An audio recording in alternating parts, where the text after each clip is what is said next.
నమస్తే, welcome to reality check. ప్రస్తుతం మనతో పాటు ఉన్నారు పొలిటికల్ అనలిస్ట్ పురుషోత్తం రెడ్డి గారు. సార్ నమస్తే అండి. నమస్తే సోన గారు.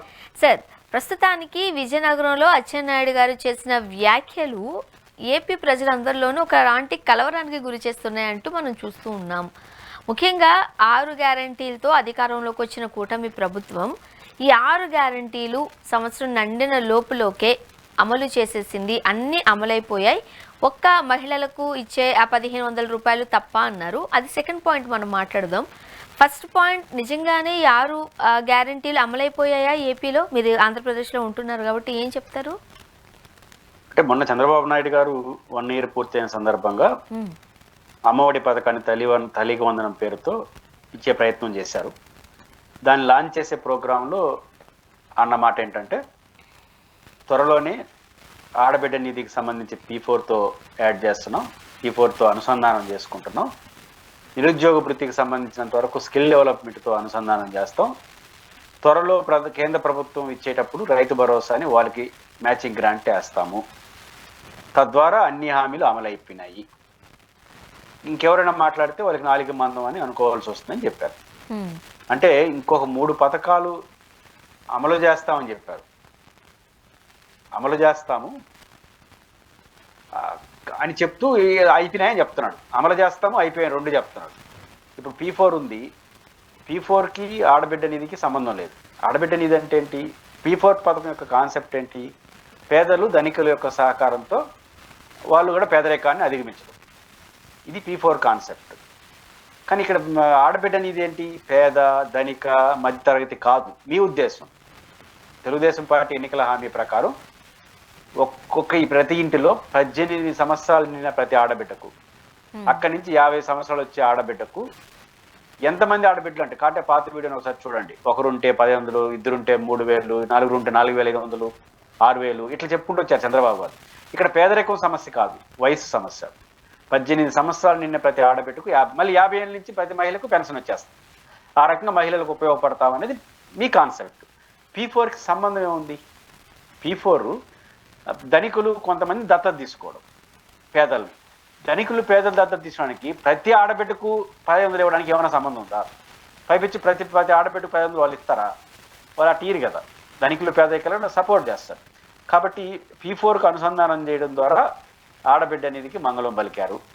మామూలు భాషలో చెప్పాలంటే స్కిల్ డెవలప్మెంట్కి నిరుద్యోగ వృత్తి అంటే ఏంటి స్వర్ణ గారు? నిరుద్యోగ వృత్తి అంటే ఉద్యోగం లేని వాళ్ళు ఉన్నారో, ఉద్యోగం లేనివారు ఉద్యోగం వచ్చేంత వరకు ఉద్యోగాన్ని అర్హత సాధించి, విద్యార్హత సాధించి ఉద్యోగం పొందేంత వరకు తాత్కాలికంగా ఇచ్చేదాన్ని నిరుద్యోగ వృత్తి అంటారు. స్కిల్ డెవలప్మెంట్ అంటే ఏంటి? స్కిల్ డెవలప్మెంట్ అంటే ఏంటంటే నైపుణ్యాన్ని పెంచడం. యూత్లో, నిరుద్యోగులో నైపుణ్యాన్ని పెంచితే ఏమవుతుందంటే, రేపు ఏమైనా కాంపిటీషన్స్ వస్తే, అది ప్రభుత్వ రంగంలో కావచ్చు, ప్రైవేట్ సెక్టర్లో కావచ్చు, ఇంటర్నేషనల్ సెక్టర్ కాంపిటీషన్స్, వీళ్ళు దాన్ని బాగా ఎదుర్కొని తొందరగా ఉద్యోగాన్ని పొందుతారు. అంటే అది ఒక రకమైన ట్రైనింగ్. దాంట్లో ఏం జీతపత్యాలు ఉండవు. అంటే దాన్ని తీసుకొచ్చి దీన్ని కలిపేస్తానంటే నిరుద్యోగ వృత్తి కూడా నేరుగా 3000 రూపాయలు ఇవ్వనని చెప్పేశారు. కానీ నిరుద్యోగ వృత్తి ఆడబిడ్డ మీద ఇంకివ్వము అంటే డైరెక్ట్ చెప్పకుండా దానిగా యాడ్ చేస్తాం, దీన్ని యాడ్ చేస్తున్నాం అని చెప్పారు. మూడోది రైతు భరోసా కూడా ఎన్నికల ఇచ్చిన హామీ స్పిరిట్తో చేయట్లేదు. ప్రధానమంత్రి కేంద్ర ప్రభుత్వం ఇచ్చే దాంతో యాడ్ చేస్తూ ఉంటున్నారు, దానికి అనుసంధానం చేస్తూ ఉంటున్నారు. అంటే ప్రధానమంత్రి కేంద్రంలో ఇచ్చినప్పుడు మేము కూడా దానికి మ్యాచింగ్ గ్రాంట్ వేస్తూ ఉంటారు. నేనేం తప్పట్ను, కానీ మనం ఎన్నికల్లో ఇచ్చిన హామీ అది కాదు. జగన్మోహన్ రెడ్డి గారు కేంద్ర ప్రభుత్వంతో మాట్లాడుకొని కేంద్రం ఇచ్చినప్పుడే 3 దఫాలుగా 2000 ఇచ్చిపోయాడు. ఆ రకంగా ఆయన ఇచ్చిన 12,500 కాకుండా 13,500 ఇచ్చాడు. కానీ అందులో 6,000 వాళ్ళ వాటా ఉంది, కేంద్ర ప్రభుత్వ వాటా అని చెప్తూ మేము అట్లా చేయము అని 2 అష్యూరెన్స్ ఇచ్చారు. మొదటి అష్యూరెన్స్ ఏంటంటే, జగన్మోహన్ రెడ్డి లాగా కేంద్రంతో కలపము, మేము సపరేట్గా 20,000 డైరెక్ట్గా ఇస్తాము, అది వేరు ఇది వేరు అని చెప్తూ ఇంకోటి కూడా చెప్పారు. జగన్ లాగా 3 దఫాలకి ఒకే దఫా ఇస్తారు, కేంద్రంతో సంబంధం లేకుండా 20,000 ఇస్తారు. ఇది మీరు ఇచ్చిన ఎన్నికల ఈరోజు ఏం చెప్తున్నారు? 1 ఇయర్ ఏమీ ఇవ్వలేదు. ఇప్పుడే ఉంటారు, కేంద్ర ప్రభుత్వం ఇచ్చినప్పుడు 3 దఫాలకు ఇస్తుంది కదా, దాంతో వీళ్ళు యాడ్ చేస్తారు. అది కూడా కేంద్ర ప్రభుత్వం 2,000 ఇస్తుంది, వీళ్ళు 20,000 ఇవ్వాలి కదా. 3 రోజులు 6,000 పోతే 14,000 3 దఫాలుగా ఇస్తారా? జగన్ లాగా 2,500 ఇచ్చిస్తారు చేస్తుందో తెలియదు. కానీ 2 హామీలు ఉల్లంఘించారుగా. ఇండివిజువల్గా ఇచ్చేది లేదు, రెండు కేంద్ర ప్రభుత్వం కలిపేస్తారు, ఒకేసారి ఎవరు క్లియర్గా అర్థమైంది. కాబట్టి అది కూడా ఎన్నికల హామీ ఉల్లంఘించినట్టు అయింది. పైపిచ్చు ఆ ప్రధానమంత్రి కేంద్రం తెచ్చేదాంతో సమానంగానే ఇచ్చారంటే మొదటి సంవత్సరం అది కూడా ఇలా. కాబట్టి ఎన్నికల హామీలు అమలు చేసినట్టు ఎట్ట భావిస్తారు మీరు? సూపర్ 6 ఎన్ని ఉన్నాయి? ఇంకా 47 ఉన్నాయి, 1,60,000 కోట్లు. కాబట్టి నా పాయింట్ ఏంటంటే ఎన్నికల హామీలు అమలు చేయకపోవడం పట్ల నాకు అభ్యంతరం లేదు. కారణం ఏంటంటే అది అమలు చేయడం సాధ్యం కాదు, ఎందుకంటే వాళ్ళు ఇచ్చిన హామీలకి ఉన్న బడ్జెట్కి సంబంధం లేదు. ఇప్పుడు అక్కడ వచ్చిన చిక్కు కదా సార్. ఇప్పుడు ప్రతి మహిళకు 1,500 రూపాయలు ఇవ్వాలి అని అంటే రాష్ట్రాన్ని అమ్మేసుకోవాల్సిన పరిస్థితి అని చాలా డైరెక్ట్గానే అచ్చెన్నాయుడు గారు చెప్పారు. ఇప్పుడు మీరు ఒక మాట అన్నారు, అమలుకి సంబంధించి నేను మాట్లాడట్లేదు బికాస్ అది చాలా కష్టతరమైంది అని. ఇప్పుడు రాజకీయ విశ్లేషకులుగా ఇన్ని సంవత్సరాల నుంచి రాజకీయాలను దగ్గర నుండి చూస్తున్న మీకే ఇది అమలుకు కష్టం అని అనిపిస్తున్నప్పుడు ఒక మంచి సీఈఓగా చంద్రబాబు నాయుడు గారిని చూస్తూ ఉంటాం, రాష్ట్ర ముఖ్యమంత్రిగా కన్నా కూడా గుడ్ అడ్మినిస్ట్రేటర్గా అభివర్ణిస్తూ ఉంటారు సీనియర్లు. బట్ అలాంటి చంద్రబాబు నాయుడు గారికి తాను చేస్తున్న ప్రామిసెస్ అమలు అది నిలబెట్టుకోవడం కష్టమని ఆ రోజు తెలియదా? ఈరోజు కావాలనే అచ్చెన్నాయుడు గారు లాంటి వాళ్ళతో ఈ మాటలు చెప్పిస్తున్నారా? ఎలా చూడాలి? స్వర్ణ గారు, చంద్రబాబు నాయుడు గారికి బాగా తెలుసు. ఇప్పుడు నా వయసు అంతా రాజకీయ అనుభవం అయింది, నా వయసు అంతా రాజకీయ అనుభవం, నా వయసు అంత ఉంది ఆయన తెలియకపోవడం ఏంటి? పైపిచ్చు 4వసారి ముఖ్యమంత్రి. పాయింట్ ఏంటంటే ఆయనకి ఎన్నికల్లో ఎట్లా ఓట్లు రావాలనేది ఆ రోజు సిద్ధాంతం, ఈ రోజు డబ్బు సిద్ధాంతం. ఈరోజు అమలు చేయాలంటే డబ్బు కావాలి, ఆ రోజు డబ్బుతో సంబంధం లేదు, ఎన్ని ఓట్లు వస్తాయి ఇది హామీ ఇస్తే అనేది ఆ రోజు సిద్ధాంతం. కాబట్టి ఆ రోజు ఆ సిద్ధాంతం, ఈరోజు సిద్ధాంతం. రెండో పాయింట్ ఏంటంటే నేను అమలు చేయకపోవడం సాధ్యం కాదని చెప్పడానికి వాళ్ళు చెప్పడానికి చాలా తేడా ఉంది. మేము ఎన్నికల సమయంలో కూడా మాలాంటి సంస్థలు కొన్ని లెటర్ రాసాం ఎలక్షన్ కమిషన్. రాజకీయ పార్టీలు ఇస్తున్న హామీలకి బడ్జెట్కి సంబంధం లేదు, ఇది కూడా ప్రజలను మోసం చేసినట్టే కదా, రాజకీయ పార్టీలని ఎన్నికల మేనిఫెస్టో కొన్ని అవకాశాలు ఏంటో నోట్ అడగండి అని అడిగాం. సరే, ఎలక్షన్ కమిషన్ స్పందించలేదు. బట్ కాబట్టి ఎన్నికలప్పుడు చెప్పేది సాధ్యం కాదు. ఈ తెలుగుదేశం పార్టీని నేను విమర్శించేది ఈ పాయింట్లో, సాధ్యం కాదని మీకు కూడా తెలుసు, తెలిసి కూడా ఈ హామీలు ఇవ్వడం మీరు చేసిన తప్పు అంటున్నారు. అమలు చేయకపోవడం తప్పు కాదు, తెలిసి కూడా హామీలు ఇవ్వడం తప్పు. వచ్చిన 1 ఇయర్లో కూడా ఇప్పుడు అబద్ధాలు చెప్తున్నారు. 1 ఇయర్ అయిన తర్వాత నిజాలు చెప్పాలి కదా. ఎన్నికల్లో నిజాలు చెప్పలేదు, ఓట్ల కోసం ఒప్పుకుంటా. ఎన్నికలైన తర్వాత నిజాలు చెప్పలేదు. మొదటి ప్రారంభంలో ఏమో జగన్ ధ్వంసం చేసేసినాడు అనడం, రెండో రోజు జగన్ కారణంగా అమలు చేయలేమని చెప్పడం, మూడోది ఇప్పుడు రాష్ట్రాన్ని అమ్ముతానని చెప్పడం. ఇప్పుడైనా నిజాలు చెప్పండి, మేము ఇచ్చిన హామీలకి బడ్జెట్ సరిపోదు కాబట్టి అమలు చేయలేమని చెప్పండి. అప్పుడు నాకు కొంచెం మాలాంటి వాళ్ళని ఒప్పుకుంటాం. కనీసం ఇప్పుడు కూడా అబద్ధాలు చెప్తే రాష్ట్రాన్ని అమ్మాలి తెలుదా? ఎలక్షన్లో హామీలు ఇచ్చినప్పుడు రాష్ట్రాన్ని అమ్మాలా దేశాలను అమ్మాలని అప్పుడు తెలీదా? అది మౌలికంగా తెలుగుదేశం పార్టీ గురి కావాలి. రెండోది అచ్చెన్నాయుడు గారు మాట్లాడడం మరీ దారుణం. పైపించి మీ నాయకుడు చంద్రబాబు నాయుడు గారు, మన రాష్ట్ర ముఖ్యమంత్రి గారు స్పష్టంగా చెప్పారు అమలు చేస్తున్నామని. అది P4 లింక్ చేసి అమలు చేస్తున్నామని ఆయన చెప్పాడు. మీ నాయకుడేమో ముఖ్యమంత్రి గారేమో అమలు అయిపోతా ఉంది, అమలు చేయబోతున్నాం, ఎవరైనా మాట్లాడితే నాలుగు మందం అని చెప్పి ఇప్పుడు మీకు నాలుగు మందం అని డౌట్ వస్తుంది. ఇప్పుడు నాలుగు మంది ఎవరికి? జగన్కి, అచ్చెన్నాయుడికి. అచ్చెన్నాయుడికి 4 మంది. ఎందుకంటే అమలు చేయలేకపోతున్నాము, ఎందుకు అంటే రాష్ట్రాన్ని అమ్మాల్సి వస్తుంది అంటాడు, సాధ్యం కాదు అంటున్నాడు. అంటే అమ్మాలంటే పెద్ద డబ్బు కావాలంటాడు. ఇప్పుడు అంటే అమ్మ రాష్ట్రాన్ని అమ్మితే తప్ప అమలు చేయలేము అని అచ్చెన్నాయుడు గారు అంటున్నారంటే ఇప్పుడు అమలు చేయనట్టే కదా. జగన్ చెప్తున్నది కూడా అమలు చేయనట్టే కదా. మరి జగన్కి 4 మంది అయినప్పుడు అచ్చెన్నాయుడు గారికి ఏం మందం అవుతున్నట్టు? కానీ ఖచ్చితంగా అచ్చెన్నాయుడు గారికి ఇప్పుడు చంద్రబాబు గారు అచ్చెన్నాయుడు చెప్పాలి, ఏమైనా 4 మంది మాట్లాడుతూ ఆల్రెడీ అమలు చేస్తాను, నువ్వు ఎందుకు అని చెప్పాలి. కాబట్టి ఇప్పుడు అచ్చెన్నాయుడు గారు ఈ వ్యాఖ్య చేయడం తప్పు. మీ బాస్ మనందరి ముఖ్యమంత్రి చంద్రబాబు గారు అమలు చేస్తానంటున్నాడు, మీరేమో అమలు చేయడం సాధ్యం కదని వేస్తున్నారు. ఇది మంచిది కాదు. అయితే ఒకటి చెప్పారు, అదేంటంటే చంద్రబాబు నాయుడు గారు ఏదైతే ఇచ్చారో దాన్ని నిజం చెప్తూ ఇంకా అమలు కాలేదన్న నిజాన్ని చెప్తూ రాష్ట్రాన్ని అమ్మేయాల్సి వస్తున్నాడు. ఈ పథకం అమలు చేస్తే రాష్ట్రాన్ని ఏమో అమ్మాల్సిన అవసరంలా. ఇట్లా మాట్లాడితే, నిజాయితీగా మాట్లాడితే తెలుగుదేశం మాత్రం మునిగిపోతుంది. రాష్ట్రం మునగదు కానీ తెలుగుదేశం మునిగిపోతుంది. ఇట్లా అబద్ధాలు చెప్పుకుంటా నిజాలు చెప్పండి. ఇప్పటికైనా మేము ఇచ్చిన ఎన్నికల హామీలకు ఉన్న బడ్జెట్కి పరిమితులు ఉన్నాయి కాబట్టి అమలు చేయలేకపోతామని ప్రజలు కొంతమందిని అర్థం చేసుకుంటారు. అట్ట కాకుండా కొంతకాలం జగన్, కొంతకాలం పరిస్థితులు, కొంతకాలం రాష్ట్రాన్ని నమ్మాలి, కొంతకాలం 4 మందం, ఈ మాటలు అర్థం పడుతుంది.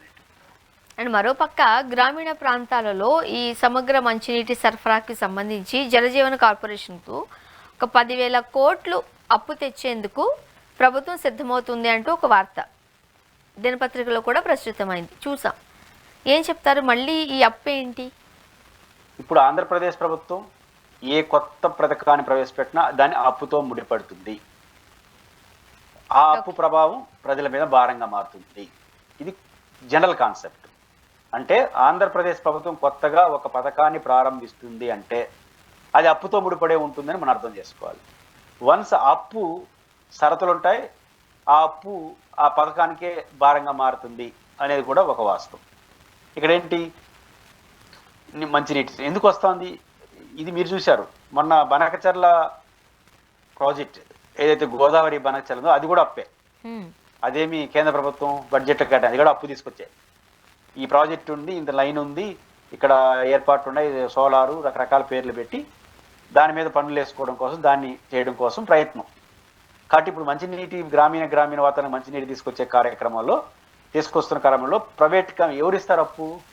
ప్రపంచ బ్యాంకు, IMF, ప్రైవేట్ బ్యాంక్స్ ఇస్తాయి. వాళ్ళు షరతులు పెడతారు. ఆ షరతులు ప్రైవేట్ కంపెనీలు లాభపడేట్టుగా ఉంటాయి. ఇప్పుడు జలజీవన్ మిషన్ పేరుతో ఇచ్చేది అనుకోండి, వాటర్ సప్లై కదా, రేపు ఒక్కొక్క గ్రామానికి వాటర్ సప్లై అప్పుడు సమ్ మీటర్స్ అవన్నీ గతంలో పెట్టినట్టు పెట్టి ఒక్కొక్క ఇంటికి వాటర్ ఛార్జ్. ఇప్పుడు మేము అపార్ట్మెంట్లో ఉంటాం, సంవత్సరానికి దాదాపు 7,000 కడతాం. అంటే మున్సిపల్ ట్యాక్స్ అంటారు.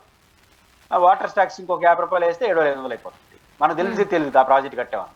ఈ కొన్ని లక్షలు వచ్చేస్తుంది ప్రభుత్వానికి. కాబట్టి ప్రభుత్వం ఏ పథకాన్ని చేపట్టినా అప్పుతో ముడిపడి ఉంటుంది. ఆ అప్పుకి దాని ప్రయోజనాలకు మధ్య సంబంధాన్ని పెట్టి వసూలు చేసే ప్రయత్నం ప్రజలు చేస్తారు. అప్పు తీసుకొచ్చి ప్రాజెక్ట్ చేస్తారు, ఆ తర్వాత దాని ప్రయోజనాలు ప్రజలకు అందేటప్పుడు దాన్ని వసూలు చేసే పని చేస్తారు. కాబట్టి ఇది ఇంటర్లింక్. ఇంకా ఆంధ్రప్రదేశ్లో ఏం జరిగినా అప్పు, ప్రజలపైన దాని రిలేటెడ్ భారం, ఈ రెండు కలిసే ఉంటాయి, మిళితమై ఉంటాయి. కాకపోతే నేరుగా చెప్పకుండా ఇండైరెక్ట్గా చెప్తారు. ఇప్పుడు మనకు ట్యాక్స్లు మున్సిపాలిటీలో వేస్తారు. నగరంలో ఉంటాం, మీరు కూడా నగరంలో ఉంటారు, మున్సిపాలిటీలో వేస్తారు tax. Municipal tax, house tax 7,000 అంటారు, కడతాము. రేపు తెల్లారితో ఇంకొక ఛార్జ్ చేసి 7,500 అంటారు. 500 రూపాయలు కట్టినట్టే కదా వాటర్కి నేను సంవత్సరానికి. ఇప్పుడు మీరు చూడండి, విద్యుత్ ఛార్జీలు ఉన్నాయి. విద్యుత్ ఛార్జీలు ట్రూ ఆఫ్ ఛార్జీలు కాలం పెడతారు. మాకు 500, 700 వస్తుంది, 1,200 వస్తాం. ఏం వస్తుందని రాస్తున్నారు, ట్రూ ఆఫ్ ఛార్జీలు 23, true of charge 24, true of ఛార్జీని వేసేస్తున్నారు, కట్టేస్తున్నాం. కాబట్టి అది అదనపు ఆదాయం మీద ప్రభుత్వానికి. ఇక్కడ వాటర్ ఛార్జీలు కూడా ఫస్ట్ వాటర్ అమ్మడానికి అవకాశం ఉందంటే వాళ్ళు అప్పిస్తారు. అంటే మళ్ళీ మీరు బిజినెస్ చేసుకోవడానికి అవకాశం, ఎట్లా డబ్బులు జనరేట్ అవుతుంది, ఇట్లా వస్తాయి మీకు అని చెప్పి అప్పు తీసుకొచ్చినప్పుడు ఆ ప్రాజెక్ట్ రిపోర్ట్ చేస్తారు. అప్పు తీసుకున్నప్పుడు 20 మున్సిపాలిటీలో చాలా ఈజీ. గ్రామీణ వాతావరణంలో కొంచెం టఫ్ ఉంటుంది, ఎందుకంటే కొలాయిలో ఉంటాయి. మున్సిపల్ ట్యాక్స్ కూడా ఇది కొడేస్తారు, తెలంగాణ కన్స్ట్రక్షన్స్ అవన్నీ ఉంటాయి కదా, దాంతో కలిపి వేసేస్తారు. కాబట్టి ఖచ్చితంగా అప్పు, పథకము, పన్ను, ఈ మూడు ఇంటర్లింక్గా భవిష్యత్తులో ప్రతి దాంట్లో ఉంటాయి. ఓకే, అంటే ఇప్పుడు ఏపీలో ఏదైనా ఒక పథకం వస్తుందంటే దాని అప్పుకు సంబంధించిన రిలేటెడ్లో ప్రజలు కూడా అలర్ట్ అయిపోవాలి, ఖచ్చితంగా ఆ భారం ఎంతో కొంత మా మీద పడుతుంది అని, అంతే కదా? అప్పు, సౌకర్యం, భారం, మూడు ఇంటర్లింక్ అనమాట. ఎస్ సార్, మొన్నటికి మొన్న రోజా గారు అండ్ భాను గారి మాటల యుద్ధం మనం చూసాం. ఒక మహిళగా, అంటే మనం ఇంటర్వ్యూలో కూడా మాట్లాడుకునే మాటలు, అది మనం ఇంతకుముందు కూడా డిస్కస్ చేసినట్టు, దానికి సంబంధించి ప్రతి ఒక్కరూ కూడా భానుగారి వ్యాఖ్యల్ని తీవ్రంగా విమర్శించిన వాళ్ళే. ఇప్పుడు మళ్ళీ బొలిశెట్టి గారి వ్యాఖ్యలు అంతే స్థాయిలో దుమారాన్ని కూడా రేపుతున్నాయి. ఇప్పుడు మహిళా నాయకులు చాలామంది ఉన్నారు, మంత్రులుగా చేస్తున్న వాళ్ళు ఉన్నారు, చేసిన వాళ్ళు ఉన్నారు. వాళ్ళకి సంబంధించి ఏదైనా మాట్లాడాల్సి వచ్చినప్పుడు రాజకీయంగా ఆ రోజు అలా చేశారు, ఈ రోజు ఇలా చేశారు, మీరు సరిగ్గా పని చేయట్లేదంటూ విమర్శలు ఎత్తి చూపుతున్నారు. కానీ పర్సనల్ లైఫ్ గానో క్యారెక్టర్ అసోసియేషన్ వైపు వెళ్ళట్లేదు. మరి ఎందుకనో రోజా గారి విషయంలో మాత్రం తన అగ్రెసివ్ పాలిటిక్స్ చేస్తారు, తెలిసిన విషయమే. బట్ పాలిటిక్స్ గురించి కాకుండా తన పర్సనల్ లైఫ్ గురించి, క్యారెక్టర్ గురించి, తన ఇంతకుముందు ప్రొఫెషన్ గురించి చాలా అసభ్యకరంగా మాట్లాడడం చూస్తూ ఉన్నాం. ఎంతవరకు కరెక్ట్ అంటారు ఈ రాజకీయాలలో ఇలాంటివి? లేటెస్ట్గా జనసేన ఎమ్మెల్యే ఒకరు చాలా దుర్మార్గంగా మాట్లాడారు.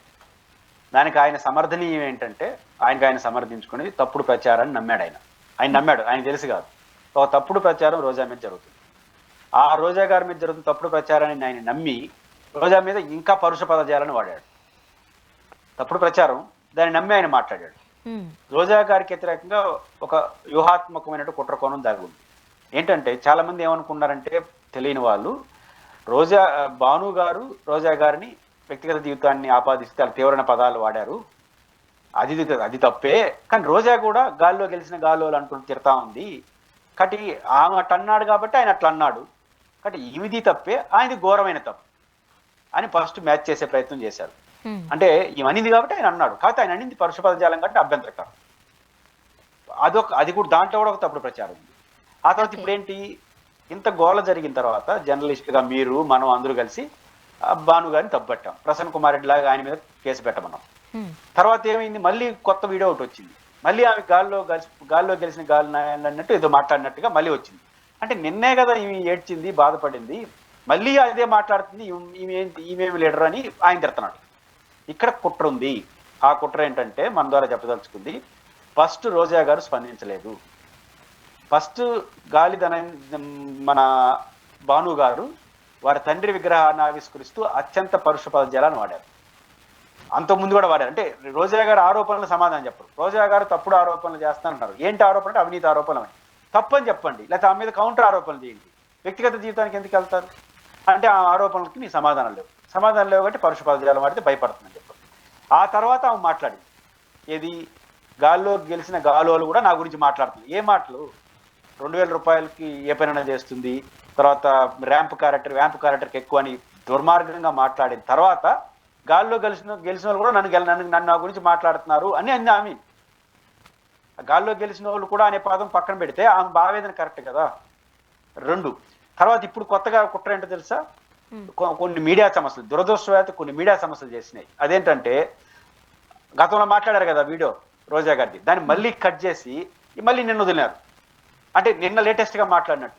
అంటే వివాదం గాలి భాను గారి పట్ల అందరూ వ్యతిరేకించి ప్రసన్న కుమార్ రెడ్డి లాగా ఆయన పైన కేసు పెట్టాలని విమర్శ వస్తున్న నేపథ్యంలో మళ్ళీ రోజా మాట్లాడినట్టు. మాట్లాడలేదు, అసలు చిత్తూరు జిల్లాలో లేదు, చెన్నైలో అన్న ఉంది వాళ్ళ కుటుంబ పని మీద. అంటే మాట్లాడకపోయినా పాత వీడియో చూస్తే మీలాంటి వాళ్ళు ఏమనుకుంటారు, అంటే నిన్నే కదా ఆయన భాను గారిని మనం అందరూ విమర్శించాము, ఇవి 2 రోజులు రాకుండా మళ్ళీ వచ్చి మీడియా ముందు మాట్లాడుతా ఉంది అని మీరేనా అంటారు, నేనని అంటారు. మళ్ళీ గాల్లో గెలిచిన గాల్లో అంటే అనలేదు. ఆమె ఒకేసారి అన్న మాటలు కొంత భాగాన్ని కట్ చేసి అప్పుడు ఆడినారు. మళ్ళీ ఇప్పుడు 2 రోజులు అయిన తర్వాత అందరూ విమర్శలు భాను గారి మీద పడతా అంటే తప్పించుకోవడం కోసం ఇది అన్నారు. దీన్ని చూసేసి ఆమెను మళ్ళీ తిట్టినాడు. అంటే ఇక్కడ ఇది కుట్రగా ఏమన్నారు రోజా గారి పైన, ఖచ్చితంగా రోజా గారి పైన రాంగ్ ఇంటర్ప్రిటేషన్ చేస్తున్నారు. అయితే రోజా నాకు వ్యక్తిగతంగా తెలుసు, ఆమె ఎలాంటి వ్యవహారం అంటే చాలా ప్రేమగా ఉంటుంది, అందరితో బాగుంటుంది. ఆ సినిమా ఫీల్డ్లో అట్లా ఉండరండి. మీరు ఎప్పుడన్నా ఆమెతో కలిసినప్పుడు సినిమా ఫీల్డ్లో చాలా సున్నితంగా అద్దాల మేళలో ఉన్నట్టు ఉంటారు. కానీ ఆమె నగిరిలో పోతే వాళ్ళ ఇంట్లో అందరూ కలిసి భోంచేస్తారు, చాలా ఆప్యాయంగా ఉంటుంది. అట్ ద సేమ్ టైం ఆమె ఏమనంటే వెంటనే బాధపడిపోతుంది, హర్ట్ అవుతుంది. ఆ మరుక్షణమే మళ్ళీ ఇంత ధైర్యంగా నిలబడి మరీ పెరోసెస్గా మారిపోతుంది. కాబట్టి ఆమె పట్ల ఇట్లా చేయడం అనేది సరైనదైతే కాదు. ఏపీలో జిల్లాల పునర్విభజనకు మళ్ళీ తెర మీదకి వచ్చింది ఈ అంశం. ఒక 7 మంత్రులతో ఉపసంఘం కూడా ఏర్పాటు చేసినట్లుగా మనం చూస్తూ ఉన్నాం. ఈ టైంలో అంటే ఇప్పుడు మనకి విభజిత ఆంధ్రప్రదేశ్కి వచ్చేసరికి 13, అది వైఎస్ జగన్మోహన్ రెడ్డి గారి హయాంకి వచ్చేసరికి అది 25 అయ్యాయి. ఇప్పుడు మళ్ళీ పునర్విభజనకి ప్రస్తుత ప్రభుత్వం సిద్ధమవుతోంది. ఎందువల్ల అంటారు? సోనగారు, ఇక్కడ ఆంధ్రప్రదేశ్ ప్రభుత్వం జిల్లాల పునర్వ్యవస్థీకరణ సమీక్ష గత వైసీపీ చేసిన జిల్లాల పునర్వ్యవస్థీకరణను పునఃసమీక్ష అంటారు. దీన్ని పునఃసమీక్ష చేసే ఆలోచనను మొట్టమొదటిగా నేను స్వాగతిస్తున్నాను. ఎందుకంటే జగన్మోహన్ రెడ్డి గారు ఒక సాహసం చేశాడు. ఎప్పుడో నాట్ సెంచరీలో ఉన్నటువంటి జిల్లాలను, కొన్ని జిల్లాల్లో మన ఊరి నుంచి జిల్లా హెడ్ క్వార్టర్ పోవాలంటే ఒక రోజంతా పడుతుంది. మీ హైదరాబాద్కి వచ్చినట్టు ఉంటుంది. అనంతపురం జిల్లాలో మా ఊరి నుంచి అనంతపురం హెడ్ క్వార్టర్ పోవడానికి. అట్లాంటి దాన్ని సాహసం చేసి జగన్మోహన్ రెడ్డి గారు ఒక మంచి ప్రయత్నం చేశాడు. అయితే కొన్ని తప్పులు జగన్మోహన్ రెడ్డి గారి కారణం జరిగినాయి. దాన్ని సమీక్షిస్తే వెల్కమ్. ముఖ్యంగా మా రాయలసీమ ప్రాంతానికి అన్యాయం జరిగింది. మా రాయలసీమ ప్రాంతానికి 10 జిల్లాల రాయలసీమ మేము కోరుకున్నాం. కానీ జగన్మోహన్ రెడ్డి గారి ప్రభుత్వం 8 జిల్లాల రాయలసీమ చేశాడు. దీని ఫలితం ఏంటో తెలుసా? ఒంగోలు అంటే ప్రకాశం జిల్లా ఉందా, ప్రకాశం జిల్లా రాయలసీమ చాలా నష్టపోయినాయి. ఎందుకు నష్టపోయినాయంటే మీకు కొన్ని ఉమ్మడి జిల్లాల కన్నా ఎక్కువ ఉంది విడిపిన తర్వాత కూడా. ఇప్పుడు ఆంధ్రప్రదేశ్ నైసర్గిక స్వరూపంలో 42% ఉంటామండి, రాయలసీమ 40% ఉంటాం, 42%. మాకు జిల్లాల్లో 26 ఇచ్చినప్పుడు 40% అంటే 10 రావాలి కదా. కానీ 10 ఇవ్వకుండా కేవలం లోక్సభ నియోజకవర్గాల ప్రామాణికంగా రోజు చేశారు. తప్పు జరిగింది. ముఖ్యంగా మదనపల్లి జిల్లా హెడ్ క్వార్టర్ చేయాలి, ఆదోని జిల్లా హెడ్ క్వార్టర్ చేయాలి రాయలసీమలో, మార్కాపురం జిల్లా హెడ్ క్వార్టర్ చేయాలి. మార్కాపురం, మదనపల్లి, ఆదోని ఈ 3 జిల్లా హెడ్ క్వార్టర్లకు అర్హత కలిగినటువంటి ప్రాంతాలు. కాబట్టి 3 జిల్లాలు చేయాలి, ఇంకా మార్పులు చేర్చాలి. రెండోది నా పాయింట్ ఏంటంటే కొన్ని తప్పులు ఏం జరిగాయంటే స్వర్ణ గారు, ఇప్పుడు ఉదాహరణకు నగిరి నియోజకవర్గం, మన రోజా గురించి ఇక్కడ మాట్లాడాం కదా, నగిరి నియోజకవర్గం సగం నియోజకవర్గం తిరుపతి జిల్లాలో ఉంటుంది, సగం నియోజకవర్గం చిత్తూరు జిల్లాలో ఉంటుంది. ఇది కరెక్ట్ కాదు కదా, నియోజకవర్గం మొత్తం ఒకే జిల్లాలో ఉంటే బాగుంటుంది. కాబట్టి త్వరలోనే తెలుగుదేశం ప్రభుత్వం దీన్ని రాజకీయ కోణంలో కాకుండా హేతుబద్ధంగా చేస్తే మంచిది. ఎందుకంటే త్వరలోనే అసెంబ్లీ నియోజకవర్గాల పునర్వ్యవస్థీకరణ జరగబోతోంది. దాన్ని కూడా దీనిలో లింక్ చేసి మండలాన్ని యూనిట్గా చేసుకోండి, లోక్సభ నియోజకవర్గాన్ని అసెంబ్లీ మండలాన్ని నియోజకవర్గ యూనిట్గా చేసుకొని జిల్లాల పునర్వ్యవస్థ ఏదైతే జగన్ గారు చేశారో దాంట్లో జరిగిన తప్పుని సరిదిద్దండి. ముఖ్యంగా మా రాయలసీమలో మదనపల్లి, ఆదోని, ప్రకాశం జిల్లాలో మార్కాపురం జిల్లా హెడ్ క్వార్టర్ చేయండి, సమతుల్యతను పాటించండి. అట్ ద సేమ్ టైం త్వరలో జరగబోయే అసెంబ్లీల పునర్వ్యవస్థీకరణ లింక్ చేసి చేయండి, అప్పుడు శాస్త్రీయంగా ఉంటుంది. ఖచ్చితంగా దీన్ని నేను స్వాగతిస్తున్నాను. మీరు దీన్ని చేసేటప్పుడు పబ్లిక్ ఒపీనియన్ కూడా తీసుకోండి. ఖచ్చితంగా మేము ఆన్ రికార్డ్ ఇవ్వడానికి సిద్ధంగా ఉన్నాం. కాబట్టి ప్రభుత్వం తీసుకున్న ఈ నిర్ణయాన్ని స్వాగతిస్తున్నాం. ఈ స్వాగతించే నిర్ణయం ఫలప్రదమే రాష్ట్రానికి మంచి జరగాలంటే, మళ్ళీ పునఃసమీక్ష చేయాల్సిన అవసరం లేకుండా జరగాలంటే హేతుబద్ధంగా చేయండి, మండలాన్ని యూనిట్గా తీసుకోండి, జరగబోయే అసెంబ్లీ పునర్వ్యవస్థీకరణను కోఆర్డినేట్ చేసుకోండి, శాస్త్రీయంగా చేయండి అని మాత్రం నేను ఖచ్చితంగా చెప్పాలి. సార్, ఆంధ్రప్రదేశ్లో పవన్ కళ్యాణ్ గారు రాజకీయాల్లోకి వచ్చేసిన తర్వాత సినిమాలు అనేది షూటింగ్ అనేది కాస్త చాలా లాంగ్ గ్యాప్ ఇచ్చారు, సుదీర్ఘ విరామం. 3 సంవత్సరాల తర్వాత హరిహర వీరమలతో మరొకసారి వెండి తెర మీద పలకరించబోతున్న నేపథ్యంలో ప్రతి ఒక్కరు ఖుషి అయిపోతున్నారు. ముఖ్యంగా ఫ్యాన్స్ అయితే పట్టుకోలేకపోతున్నారు. ర్యాలీగా కూడా ఇక్కడ నుంచి సుమోలతో మట్టు వెళ్ళడానికి సిద్ధమవుతున్నారు. ఈ ప్రమోషన్స్లో భాగంగా ప్రీ రిలీజ్ ఈవెంట్లో పవన్ కళ్యాణ్ గారు మాట్లాడిన కొన్ని వ్యాఖ్యలు ఇంతకుముందు మాట్లాడినవే. నేను అంటే యాక్సిడెంటల్గా నేను యాక్టర్ అయ్యారని ఇంతకుముందు కూడా చెప్పారు ఆయన.